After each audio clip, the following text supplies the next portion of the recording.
One time in my life that really sticks out, I mean, there's several. I think we're all faced with situations all the time to be courageous or and step out of our comfort zone or just kind of stay there where we're comfortable. But one time specifically is when I was in college. My husband and I were both college athletes. We actually got married in college and just decided like we were going to get through college together. We're going to go ahead and get married. And we found ourselves expecting our first child. And so this was going into my senior season, and I didn't want to be a failure. And it was scary because I still had my senior season to play basketball. And I was kind of at a point where it was like, what do I do? I don't want to quit college. I want to prove that I can do this. I can become a mother. I can complete college, and I can play my final season of basketball. And so there were a lot of doubters. Fear hit me right in the face. Can I do all these things? And there was probably a point where I thought, I can't. And that's where I really leaned on my faith and just knew, like, if God would bring me to this point in my life, then there's no way I couldn't get through it. As long as I leaned on Him, and not just Him, but others around me. And really, there were people placed in my path that didn't let me fail. So that was really cool. I was able to redshirt my senior season. I had my oldest son, who is now a senior in high school, graduate college with 2 degrees, and then I played my senior season. And so the neat part of all that is it took so much courage, it really did. But my son was there. He probably doesn't remember it, but he was in the stands when I played my senior season, my husband and I. So it was really like a situation where I probably should have been done with playing basketball, but it was one of those things I had to dig down deep, and I was able to do it.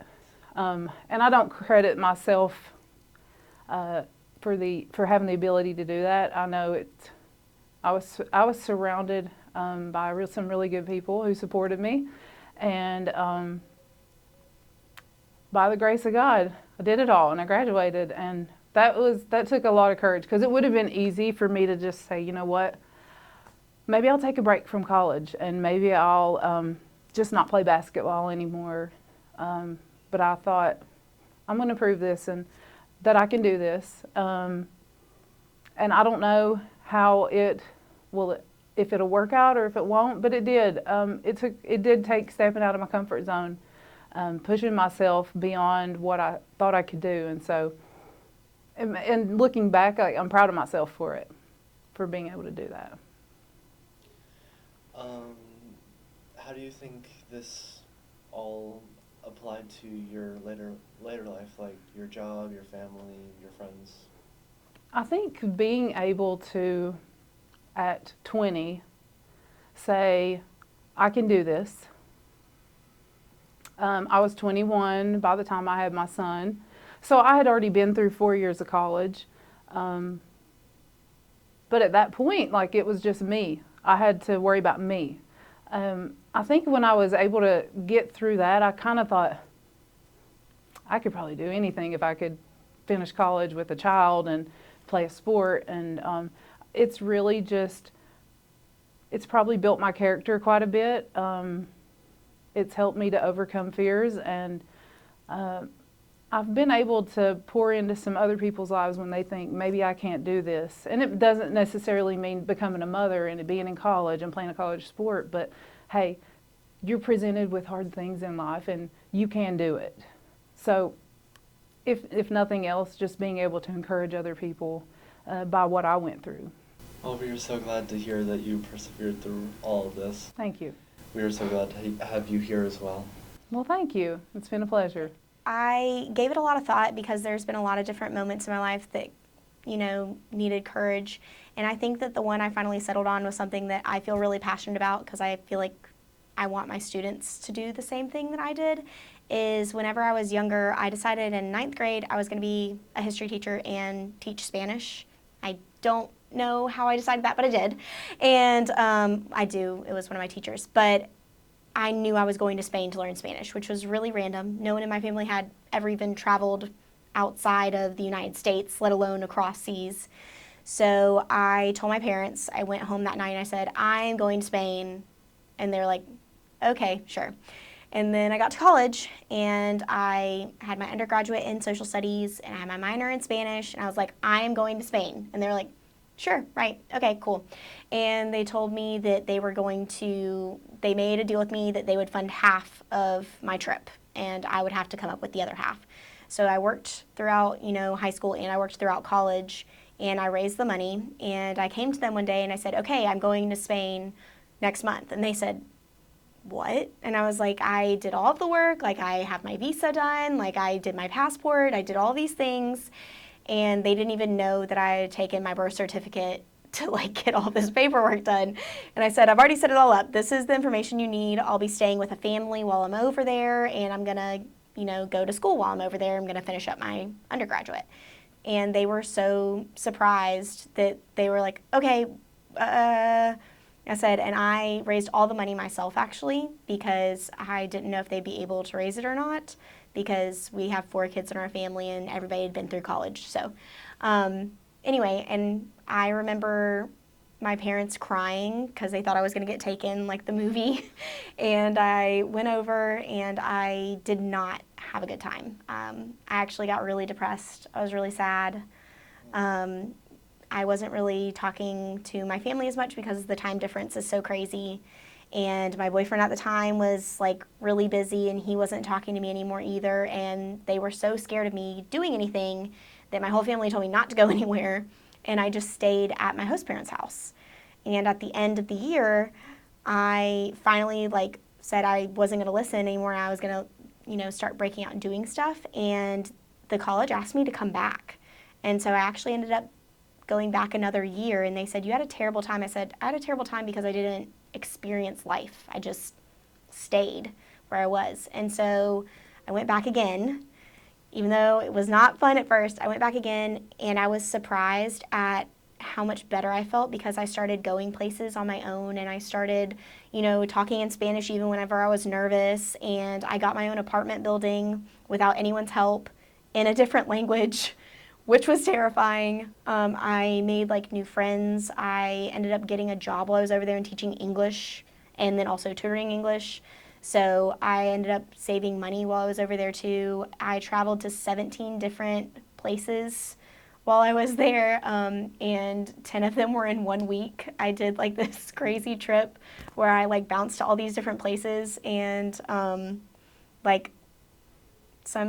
went on buses and trains. I remember movie epic moment of jumping through the doors, almost missing my train, and I had booked everything so specific that if I missed it, I didn't have any money to do anything else. So I just started actually trusting myself and listening to myself and taking risks, and it took a lot of courage because not only did I go the first time whenever none of my family had ever done anything like that, but I even went back the second time even though I knew it wasn't the best experience at first, and I changed it for the better. And some of my best memories are from going back that second time, even though it was something I didn't want to do originally. I was nervous about it. It's the best thing I could have done. And I really think people should travel and break outside of themselves and try and do things that are hard and try and do things that scare them, because then you find parts of yourself you didn't know you were missing. How do you think that those experiences helped you in later life, with your job or something? So whenever I got back, I didn't want to come back. My boyfriend at the time, he's now my husband, we actually made a deal that we were going to go over and live in Europe, and then we couldn't find housing we could afford, so we ended up having to come back. And I got my job because of my experiences teaching in Spain. The people I was talking to were so impressed at how I handled situations when I was over there, because I taught from 3 years old all the way into 5th grade, and it's a really wide range, and it's really weird because you're an outsider, you're not really the teacher, but you're kind of the teacher. And the experiences I got from that, I was able to be very confident in my interviews, and half of the school I taught at was Hispanic, and so I was able to communicate with the kids a lot easier and help them with their assignments instead of just kind of pushing them along. And that's something that my employers really like. And same thing happened at my next job. Like, the majority of the school was Hispanic again, and I was able to actually talk to parents and get the parents involved in a way that they hadn't been able to with some of the prior teachers they had, because I could actually talk to them. So that was really cool. And just having more confidence in myself instead of being nervous to like break out and do my own thing. I'm a lot more comfortable just going places and kind of exploring more. Well, thank you for sharing. Yeah. Well, something that not everyone knows about me is I was born I do have a disability. I was born with a congenital heart disorder where the valve between two parts of my heart doesn't work. And so because of that, I've had several surgeries throughout my life. I have a pacemaker. I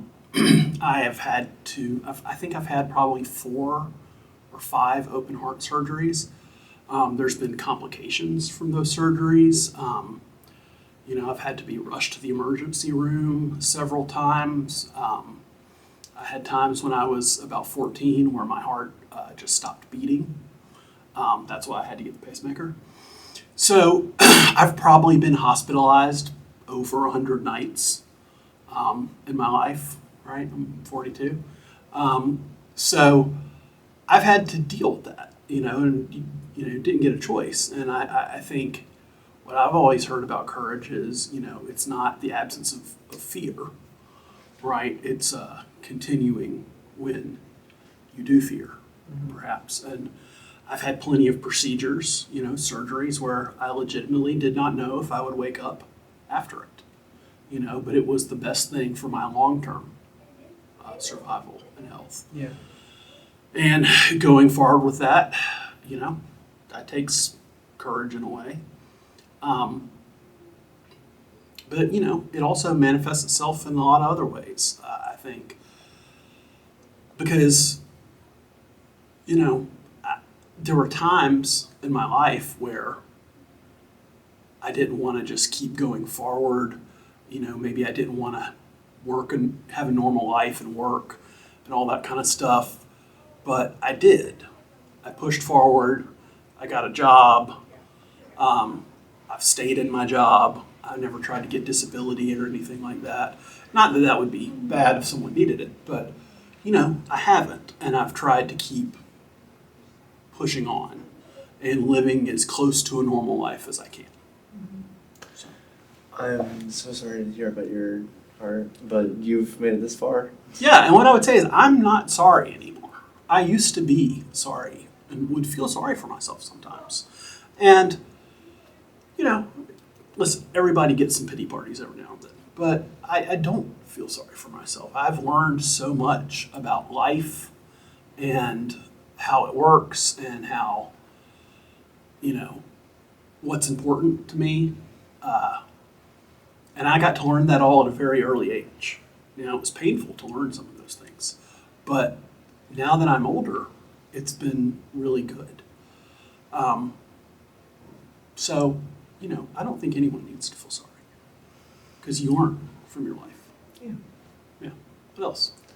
How do you think that those experiences have affected your long-term life, like with your family and job? Yeah, I think a couple things that are interesting to me is one, this is very honest, but I didn't necessarily expect to get older, to get very old. So I always wanted to go do things. And I've traveled the world. I've been to Africa twice. Yeah, I've been to Africa twice. I've been, to South America. I've been to China. I've been to Iceland. I've been all over the world. And I pushed myself to do those things because I knew the clock was ticking, and you never know how much time you got. And I'm so glad I did those things. But I was also at the same time a little afraid to make long-term plans, to get married, to get engaged, because I didn't know if I wanted to put anyone through that. But I'm so glad I did. and decided to continue moving forward, you know, with, again, trying to live as normal a life as I could. You know, because I met Heather, who is, you know, Miss Stafford here, the librarian, and, you know, we've just had a great life. We've been married 13 years, and we've had a great life. We've done so much fun stuff. And we, you know, have worked at the same place and get to talk about the students we know and all that kind of stuff. So, you know, I guess what my advice would be, there may be times in your life where it looks really bleak or you feel like it's never going to get better. But if you can have the courage to keep just putting one foot in front of the other and to live the next day and do the next thing, your life can turn out into something pretty great. But you got to give yourself the chance for that.